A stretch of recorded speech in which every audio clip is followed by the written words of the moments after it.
दूसरे दिन जब वे बैतनिय्याह से आ रहे थे तो यीशु को भूख लगी। वे कुछ दूरी पर एक पत्तेदार अंजीर का पेड़ देखकर उसके पास गए कि शायद उस पर कुछ फल मिले, किंतु उन्हें पेड़ में पत्तों के सिवाय और कुछ नहीं मिला, क्योंकि वो अंजीर का मौसम नहीं था। उन्होंने पेड़ से कहा, फिर कभी कोई तेरा फल न खाए। उन्हें ये कहते उनके शिष्यों ने सुना।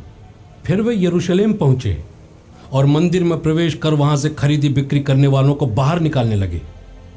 उन्होंने सर्राफों की मेजें और कबूतर बेचने वालों की चौकियां उलट दी और वे किसी को भी कोई व्यापार सामग्री मंदिर से होकर लाने ले जाने नहीं दे रहे थे।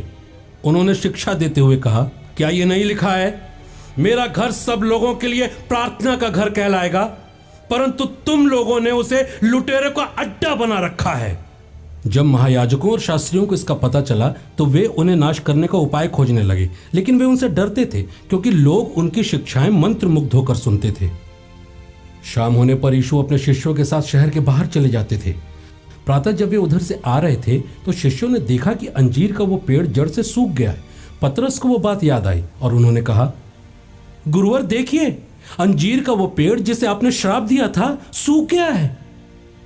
यीशु ने उन्हें उत्तर दिया, ईश्वर में विश्वास करो और मैं तुमसे सच कहता हूं, यदि कोई इस पहाड़ से कहे उठ और समुद्र में गिर जा और मन में संदेह न करे बल्कि यह विश्वास करे कि मैं जो कह रहा हूं वो पूरा होगा, तो उसके लिए वैसा ही हो जाएगा।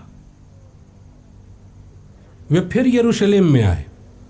जब यीशु मंदिर में टहल रहे थे तो महायाजक, शास्त्री और नेता उनके पास आए और बोले, आप किस अधिकार से यह सब कर रहे हैं और किसने आपको यह सब करने का अधिकार दिया?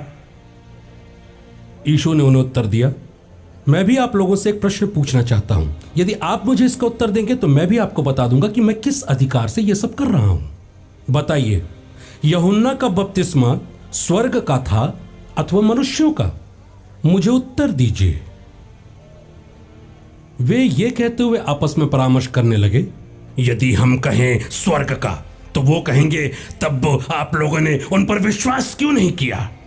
यदि हम कहें मनुष्यों का तो वे जनता से डरते थे क्योंकि सब यूहन्ना को नबी मानते थे। इसलिए उन्होंने यीशु को उत्तर दिया, हमें नहीं पता। इस पर यीशु ने उनसे कहा, तब मैं भी आप लोगों को नहीं बताऊंगा कि मैं किस अधिकार से यह सब कर रहा हूं।